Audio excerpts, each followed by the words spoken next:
সব দেখলাম, কোরআন দিয়ে বিচার নাই।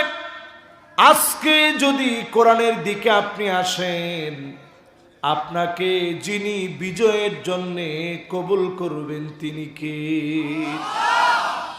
এই বিজয় আল্লাহ লোক দেখেন না, এই বিজয় আল্লাহ সংখ্যা দেখেন না।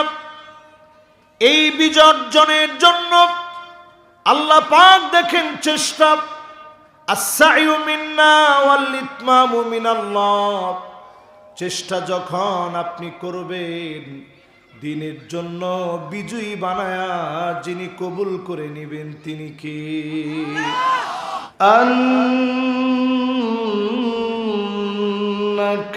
আনতাল্লাহ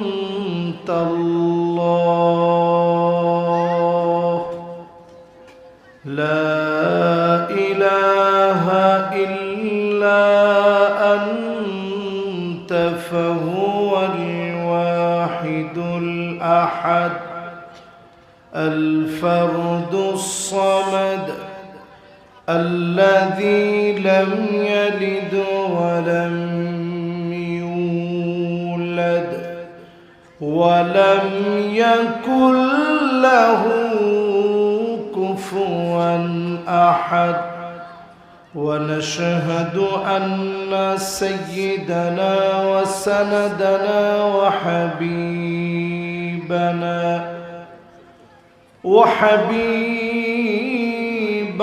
ربنا وطبيبنا وطبيب قلوبنا محمد صلى الله عليه وعلى آله وأصحابه وبارك وسلم الذي أرسله بالحق بشيرا ونذيرا وداعيا إلى الله بإذنه وسراجا منيرا فقد قال الله تعالى في كلامه المجيد وفي فرقانه الحميد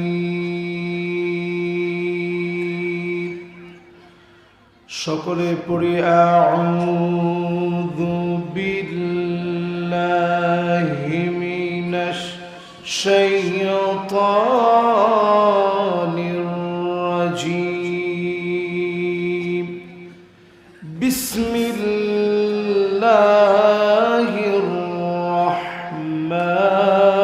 রাহমানির রহিম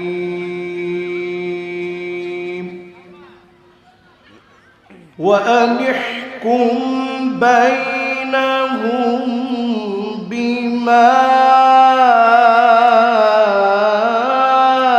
أنزل الله ولا تتبع أهواءهم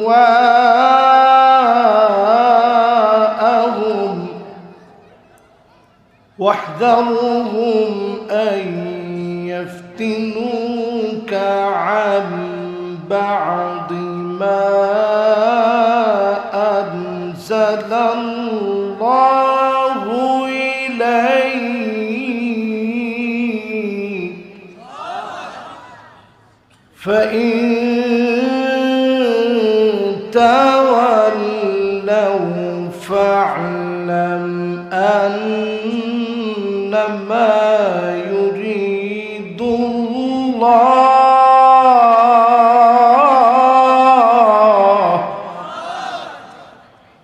أن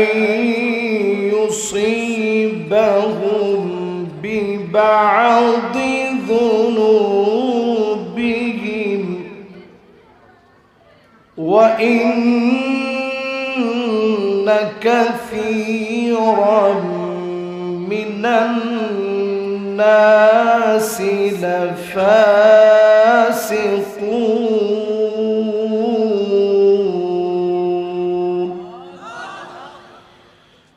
أفحكم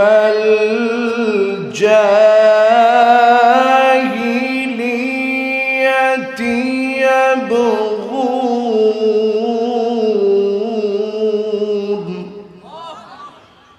ومن أحسن من الله حكما لقوم يوقنون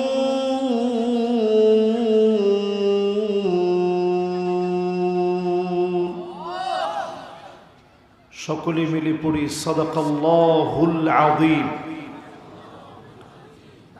وقال تعالى في شان حبيبه مخبرا وآمرا إن الله وملائكته يصلون على النبي يا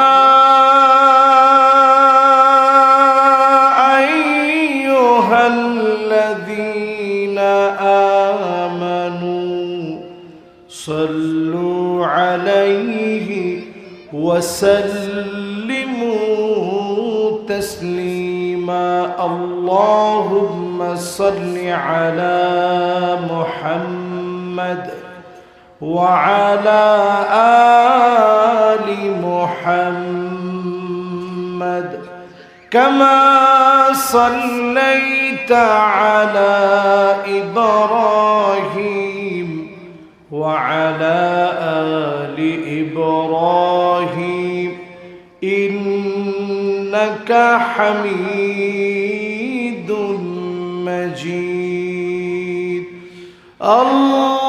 اللهم بارك على محمد وعلى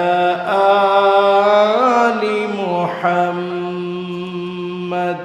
كما باركت على إبراهيم وعلى آل إبراهيم إنك حميد مجيد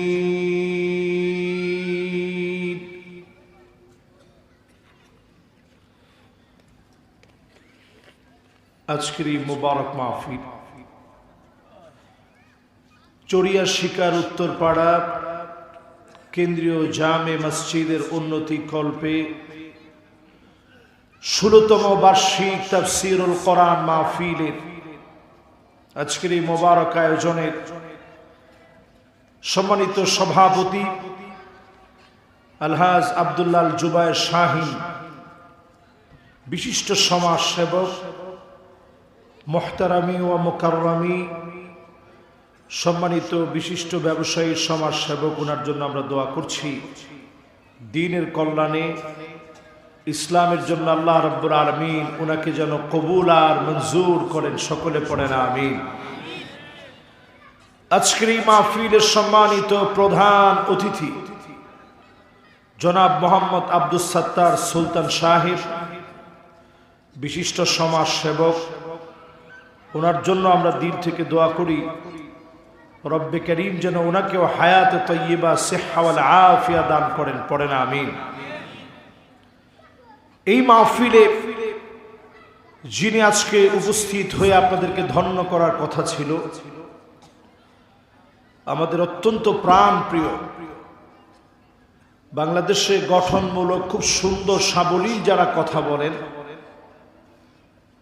অত্যন্ত কাবিলিয়াত ওলা আলেম যারা, যোগ্যতার সঙ্গে যারা কথা বলেন, তাদের মধ্যে অন্যতম পথিত যশা একজন আলেমে দ্বীন হযরত মাওলানা আব্দুল হাই মুহাম্মদ সাইফুল্লাহ হাফিজাহুল্লাহ ওয়া রাআহ। আপনারা নিশ্চয়ই জানেন, মারাত্মক দুর্ঘটনা, রোড অ্যাক্সিডেন্টের মধ্য দিয়ে উনি যেইভাবে রোড অ্যাক্সিডেন্টটা করেছিলেন, ওনার গাড়িটা থেমেছিল, একটা ট্রাক এসে এতটা জোরে আঘাত করেছে, ওনার পুরা পরিবার একসাথে ছিল। পুরো পরিবার নিয়ে মাহফিল করে ফেরার পথে ময়মনসিংহে মাহফিল শেষ করে ওনার খালার বাড়ি থেকে ওনার স্ত্রী এবং 3 সন্তান সহ ওনার 3 কন্যাকে নিয়ে যখন ফিরছিলেন, মারাত্মক রোড অ্যাক্সিডেন্টের কারণে উনি আজকের এই মাহফিলে আসতে পারেনি। চোখে প্রচন্ড আঘাত পেয়েছে। আমার মাহফিল ছিল গতকালকে মাগরিবের পরে, ছিল সেই ত্রিশাল। সেইখান থেকে পরের মাহফিল ছিল ভালুকায়। মাহফিল শেষ করার পর প্রিয় ভাই যখন ফোন দিলেন, আমার আজকের মাহফিল ছিল ময়মনসিংহে, এটা ক্যান্সেল হওয়াতে উনি কোত্থেকে খবর পেলেন ফেসবুকে। উনি আজকের এই মাহফিলটা যখন খবর দিলেন এবং বললেন এটা যেতেই হবে, আমি চিন্তা করলাম আজকের একটা রজনী অন্তত একটু রেস্ট করে আমি কাটাই। কিন্তু উনি যখন প্রচন্ড ভালোবাসা থেকে অনুরোধ করলেন, আমি চিন্তা করলাম অন্তত একটা রজনী, এই রজনীতে একটু আপনাদেরকে নিয়ে কথা বলি। এখানে আজকে আমার আসার কথা ছিল না। রিজিক আল্লাহ রাব্বুল আলামিন ঠিক যেখানে লিখছেন এখানে আপনাকে যেতেই হবে, ঠিক কিনা বলে? আমি একটু অবাক হয়েছি। এইখানে যখন আমি আসলাম, এখানকার একজন আমারে বলতেছিল যে হুজুর, আমরা আপনাকে দাওয়াত দেওয়ার জন্য সিদ্ধান্ত নিয়েছিলাম 2 মাস আগে এবং যোগাযোগও করেছিলাম, কোনোভাবে যখন আপনাকে পাচ্ছিলাম না তো চিন্তা করলাম আপনাকে তো আর পাওয়া যাচ্ছে না। তো দেখেন ঠিকই রিজিকের টানে আল্লাহ রাব্বুল আলামিন আপনাদের মাঝে কথা বলার জন্য নিয়ে আসছে, আলহামদুলিল্লাহ। তো এই মাহফিলে আমার প্রিয় যে ভাইটা অসুস্থ আছেন, আপনারা মন থেকে দোয়া করবেন। প্রতিমধ্যে যখন চলবেন সব সময় আল্লাহর কাছে দোয়া পড়ে নেবেন। কারো বিপদ দেখলে নবীজি একটা দোয়া শিখাইছেন, সবাই আমার সঙ্গে পড়েন, আলহামদুলিল্লাহিল্লাযী আফানি মিম্মা ইবতালাকা বিহি ওয়া ফাদ্দালানি আলা কাসীরিন মিম্মান খলাকা তাফদীলা। আমরা আল্লাহর কাছে, নিজের আল্লাহর কাছে পানা চেয়ে নিলাম। আমার ভাইয়ের জন্য আমরা দোয়া করি, অতি তাড়াতাড়ি আল্লাহ রাব্বুল আলামিন যেন শিফায়ে কামিল আদিল আজল যেন আল্লাহ নসিব করে দেন, পড়েন আমিন। এই মাহফিলে যতজন মেহমান আজকের এই মাহফিলে কথা বলেছেন, কথা রেখেছেন, উপবিষ্ট হয়েছেন যারা, শুনছেন পর্দার অন্তরালে আমার মা বোনেরা, সকলকে মোবারকবাদ জ্ঞাপন করছি। সূরা মায়েদা থেকে 2টা আয়াত আমি তেলাওয়াত করেছি। বলেন তো কয়টা আয়াত? এই 2টা আয়াতকে ঘিরে আজকের মাহফিলে বিমাশিয়াতিল্লাহি তাআলা ওয়া বিতৌফিকিহি আপনাদেরকে নিয়ে কথা বলবো, যদি আল্লাহ তৌফিক দান করেন ইনশাআল্লাহ। পড়েন, আসুন আমরা সবাই মিলে জবান খুলে মহব্বতের সুরে সকলে মিলে পড়ি কালিমাতুশ শুকর আলহামদুলিল্লাহ। সকলে নবীজির নামে একটাবার দুরূদ শরীফ পড়ি, সবাই পড়ি মুহাম্মাদুর রাসূলুল্লাহ সাল্লাল্লাহু আলাইহি ওয়াসাল্লাম। আমি আপনাদেরকে খুব বেশি লম্বা সময় দিতে পারবো না। আমি আসছিলাম অনেক আগে এবং আমার মাহফিলের একটা সিস্টেম আছে, আমি খুব বেশি রাত করে মাহফিল করি না, সচরাচর করি না আর কি। একান্ত বাধ্য হয়ে গেলে তো কিছু করার থাকে না। আমার সঙ্গে এই মাহফিলের শুরু থেকে কথা ছিল 9টায় আমাকে মাহফিলে দেওয়া হয়, এতে করে আমি যদি 2 ঘন্টাও বয়ান করতাম, 11টা বয়ান করলে 9টা থেকে 11টা 2 ঘন্টা হতো। এখন অলরেডি 10:30টার উপরে বাজতেছে। আর আমার পেরেশানি হচ্ছে আগামীকাল পর্যন্ত সে লম্বা লালমনিরহাট কেমনে যাব, এই পেরেশানি। সব মিলিয়ে খুব বেশি লম্বা সময় কথা বলার সুযোগ নেই। দুঃখিত আমি, যেহেতু আজকে আমি এমনি মেহমান, আরো মেহমান হয়ে আসছি। অল্প সময়ে স্বল্প কথায় যতগুলো কথা বলবো, আল্লাহ পাক যেন অল্প সময় বেশি লাভ হয় এমন কথা বলার তৌফিক যেন দান করে দেন। পড়ে না আমিন। আল্লাহ রাব্বুল আলামিনের সাথ করেন, ওয়া আনিহকুম বাইনাহুম বিমা আনজালাল্লাহ।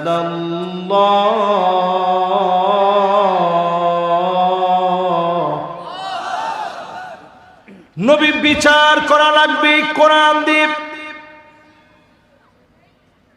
এই যে আমার হাতের কোরআন, এই কোরআন দিয়ে বিচার করতে হবে, এই কথাটা কার? সবাই কিন্তু একটু আওয়াজ নিয়ে বলতে পারেন না। সিরাজগঞ্জে আমি বহু মাহফিলে আসছি, আপনারা দেখছেন আমার বহুত মাহফিলে সিরাজগঞ্জে আমি আসছি। সিরাজগঞ্জের শ্রোতা কিন্তু মরা ডরা শ্রোতা, করে না কো ডুসডাস, মারে না কো ফুসফাস, গোটা দুই আন্ত তেরে মেরে ডান্ডা করে দেব ঠান্ডা। এই দোরাসাব মার্কা মুসলমান অন্তত সিরাজগঞ্জের মাটিতে নাই বলে আমি মনে করি। হ্যাঁ, ও না না, 15 বছর তো আমি একবার 2বার আসি নাই তো। এই যে এইখানে পাশেই, এই 1 বছর আগে মানে পাশেই আমি আসি। পাঁচলায় তো অনেকবার আসছি, পাঁচলিয়ায়, কালীপুরে আসছি কতবার। তার মানে এই আশেপাশের সব জায়গাতে আমি আসছি। আপনাদের মাহফিলটি একটু আমার জন্য নতুন। এই মাহফিলে একটা শ্রোতা আমরা আওয়াজ ছাড়া থাকবো না। হিম্মত নিয়ে বলেন তো, বিচার করা লাগবে কি দিয়ে? এই কথা আমি বলি নাই। আল্লাহ রাব্বুল আলামিন সূরা মায়েদার ভিতরে 1450 বছর আগে কোরআন নাজিল করে দিয়ে জানায় দিলেন, ওয়া আনিহকুম বাইনাহুম বিমা আনজালাল্লাহ। বিচার করা লাগবে কোরআন দিয়ে। আজ 53 বছর পার হয়ে যাচ্ছে, স্বাধীনতা পেয়েছি, অনেক কিছু পেয়েছি, সব দেখলাম, কোরআন দিয়ে বিচার নাই। আজকে যদি কোরআনের দিকে আপনি আসেন, আপনাকে যিনি বিজয়ের জন্য কবুল করবেন তিনি কে? এই বিজয় আল্লাহ লোক দেখেন না, এই বিজয় আল্লাহ সংখ্যা দেখেন না। এই বিজয় অর্জনের জন্য আল্লাহ পাক দেখেন চেষ্টা। আস-সা'য়ু মিন্না ওয়াল ইতমামু মিনাল্লাহ। চেষ্টা যখন আপনি করবেন, দ্বীনের জন্য বিজয়ী বানায়া যিনি কবুল করে নেবেন তিনি কে? এবার যারা আমার সঙ্গে মাহফিলে টুকটাক কথা বলতেছেন, শুনতেছেন, সবাই আরেকটু মনোযোগ নিয়ে এই মাহফিলের ভিতরে একটু আওয়াজ করে বললেন, এই বিচার্য কোরআন দিয়ে করতে হবে, এই করাটা আমাদের জন্য সুন্নত, মুস্তাহাব না ফরজ? এই তো মাশাআল্লাহ মাহফিল এখন ঠিক হয়ে গেছে। তাইলে এই কোরআন দিয়ে বিচার করার হুকুমটা কি? এই কোরআনের বিচারের জন্য তেমন বেশি লোক লাগে না, সব লোক এই কোরআনের দিকে আসবে না। আপনি যদি কোরআনের বিজয়ের পক্ষে আসেন, দুনিয়া থেকে জীবনটা যদি চলেও যায়, যিনি বিজয়ী বানায় দিবেন তিনি কে? উহুদের প্রান্তে শহীদ হয়ে গেল। সাহাবীর নাম আব্দুল্লাহ, উহুদের প্রান্তে শহীদ হয়ে গেছে। আল্লাহ রাব্বুল আলামিন নিজে ডাকলেন, আব্দুল্লাহ তোমার মনটা কি চায় আমি আল্লাহকে বলো, তোমার মনটা কি চায় আমাকে বলো। আব্দুল্লাহ বললেন, আল্লাহ উহুদের প্রান্তে যেমন করে জীবনটা দিয়ে দিয়েছি, আল্লাহ আবার আপনি সুযোগ করে দেন, আবার জীবনটা উহুদের প্রান্তে আবার যাব, আবার বিলায় দিব। 1000 বার আপনি জীবন দিবেন, 1000 বার দিন বিজয়ের জন্য বিলায় দিব, 1000 বার শহীদ হয়ে যাব। আল্লাহ রাব্বুল আলামিন জানায় দিলেন, ফয়সালা চূড়ান্ত হয়ে গেছে। দুনিয়ায় একবার গেলে আর ফিরে আসা যায় না। একবার দুনিয়ায় আসা যায়, চলে গেলে আর ফিরে আসা যায় না, পুনর্জন্ম গ্রহণ করা যায় না। সঙ্গে সঙ্গে আল্লাহ পাক আব্দুল্লাহকে বললেন, আব্দুল্লাহ শোনো, তোমার মর্যাদা আমার কাছে অনেক বেশি। এই দিন বিজয়ের জন্য তুমি কষ্ট করেছ, জীবন আল্লাহর রাহে বিলায় দিয়েছ। আল্লাহর নবীর কাছে আল্লাহ ওহী নাজিল করে জানায় দিলেন, আব্দুল্লাহর সঙ্গে আমি সরাসরি কথা বলেছি। আব্দুল্লাহ বারবার উহুদে যেতে চান, জীবন বিলায় দিতে চান। আমি জানায় দিয়েছি, একবার দুনিয়া থেকে আসলে কোনো দিনের জন্য আর দুনিয়ায় ফিরে যাওয়ার সুযোগ থাকে না, ঠিক কিনা বলে? নবীজি দামের কথা শুনে আব্দুল্লাহ রাদিয়াল্লাহু তাআলা আনহুর সন্তান জাবির বিন আব্দুল্লাহ উনাকে ডেকে আনলেন। জাবের, তোমার আব্বার দাম আল্লাহর কাছে এত বেড়ে গেছে, স্বয়ং আল্লাহ রাব্বুল আলামিন তোমার আব্বাকে ডেকে কথা বলেছে। জোরে বলেন আল্লাহু আকবার। জাবেরের চোখগুলো ছলছলে হয়ে গেছে, আমার আব্বার দাম এত বেড়ে গেছে, জীবনটা আল্লাহর রাহে দিয়ে আমার আব্বারে আল্লাহ ডেকে কথা বলে। জোরে কোন আল্লাহু আকবার। নবীজি বললেন, জাবের রে, তোমার জন্য আমি কি করতে পারি? জাবের রাদিয়াল্লাহু তাআলা আনহু বললেন, ওগো নবীজি, আব্বা উহুদের প্রান্তে শহীদ হয়ে গেছে, তেমন কিছু রেখে যেতে পারে নাই। অনেক পাওনাদার, অনেক টাকা পয়সা পাবে। নবীজি বললেন, জাবের ঘরের ভিতরে কি আছে? সামান্য কয়টা খেজুর ছাড়া কিছুই নাই। কিছু খেজুর আছে। সঙ্গে সঙ্গে নবীজি বললেন, জাবের ঘরের ভিতরে যাও, খেজুর গুড়া নিয়ে আসো। আল্লাহর নবী খেজুর গুড়ার ভিতরে ফু দিয়ে একজন একজন করে পাওনাদারকে ডাকলেন, বিসমিল্লাহ বলে ফু দিলেন, নিজ হাতে ওজন করলেন, একজন একজন করে বিদায় করলেন। নবীজির বরকতি হাতে ওজন করে করে বিদায় করে দিলেন। সামান্য খেজুর দিয়ে সব পাওনাদারদের পাওনা পরিশোধ হয়ে গেল। অবশিষ্ট খেজুরগুলো জাবের রাদিয়াল্লাহু তাআলা আনহুকে নবীজি নিয়ে যেতে বললেন। এই জমিনে যারা দিন কায়েমের জন্য ক্লান্ত পরিশ্রম করেছে, তাদেরকে যিনি চিরস্মরণীয় বানায় রেখেছেন তিনি কে? আরেকজন সাহাবীর কথা শোনাই, মুসাব বিন উমাইর। কষ্ট হচ্ছে আপনাদের? বাবারা মেহেরবানি করে, আমার মাহফিলে কিন্তু কথাবার্তা হয় না। থাক, অসুবিধা নেই, এটা ভলান্টিয়ারদের দায়িত্ব। ভলান্টিয়ার যারা আছেন মেহেরবানি করে একটা আওয়াজ হবে না। আমি কিন্তু মাহফিলে বসার পরে খুব গরম, রুমের ভিতরে বসা অবস্থায় খুব নরম, যা বলবেন আমি শুনতে রাজি। মাগার মাহফিলের মাইক যখন আমার হাতে আসে, আমার জীবন চলে গেল কোরআন হাদিসের বাহিরে একটা কথাও এই মাইক থেকে বিগত দিনে বলি নাই, এখন তো সম্ভবই না। ঠিকও তো কয় না। এই জন্য যারা এদিক সেদিক আছেন মেহেরবানি করে বাবারা সব বসতে হবে। আমরা সব গুনাহগার, দাঁড়ায় থাকার মতো কোনো বড় রকমের কিছু আমরা হয়ে যাইনি, সব বসে পড়ি। ইয়ংরা মনে করতেছে আমরা গুনাই নেই, আসেন বুঝলেন। আল্লাহ বাঁচাইছে, আমার হাতটা যদি খালি লম্বা হইতো টান দিয়ে নিয়ে আসতেন যে আসেন, কিন্তু হাতটা তো লম্বা করার স্রোত নাই।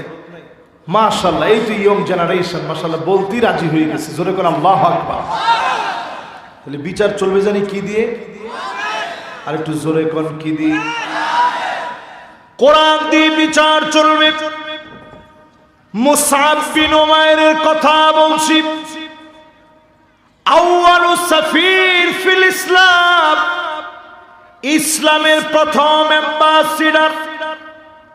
এই জমিনে দিন কায়েমের জন্য একটা টুকরা কাপড় পর্যন্ত কবরে নিয়ে যেতে পারে না। ছোটখাটো একটা কাপড়, উহুদের প্রান্তে যেদিন শহীদ হয়ে গেলেন, এমন ছোট কাপড় দিয়ে কাফনের কাপড় হিসাবে জড়ায় দিয়েছে। আল্লাহ নবী বলেন মাথাটা ডাকলে পাটা বের হয়ে যাচ্ছে, পা ঢাকলে মাথা বের হয়ে যাচ্ছে। নবীজি বললেন ইযখির নামক গাছ দিয়ে পাটাকে তোমরা ঢেকে দাও, মাথাটাকে কাপড় দিয়ে ঢেকে দাও।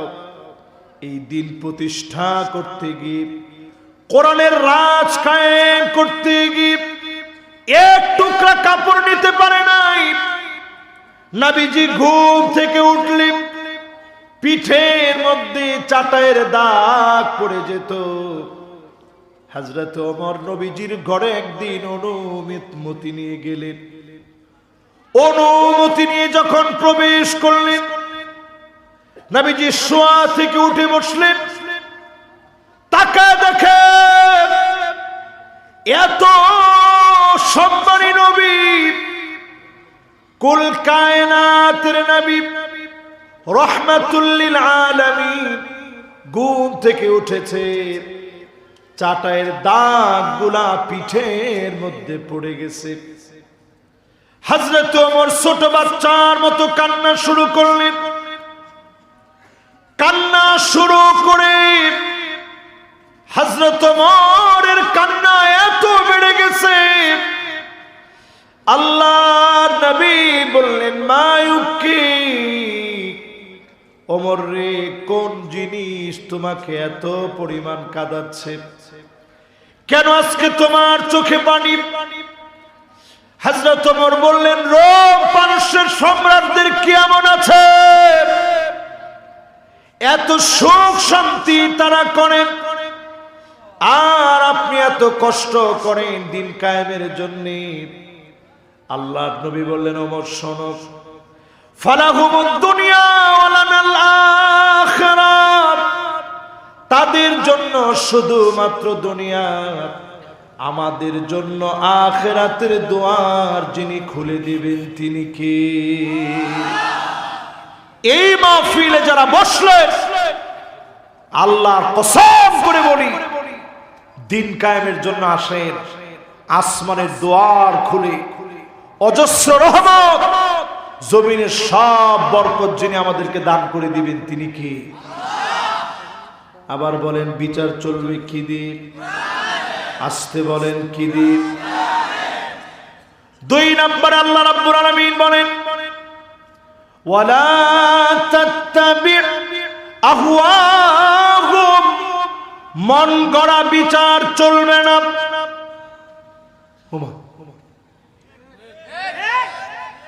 কার কথা? সবাই হা করে বসে আছে, হুজুরের চেহারাটা আগে দেখি। আমার চেহারা দেখে কিন্তু কোনো লাভ নাই, আমার চেহারা ওইরকম কোনো সুন্দর কিছুই না, আল্লাহ যতটুকু বানাইছে আলহামদুলিল্লাহ। আচ্ছা কোন মন গড়া বিচার চলুক চান? না না না, চান তো আপনারা, শুধু ক্যামেরাম্যান দুইজন চায়, আর আপনারা সবাই মন গড়া বিচার চান। 16 বছর অনেকে ঘরের মধ্যে ঘুমাইতে পারেন না, এটা কি ঠিক না বেঠিক? 16টা বছর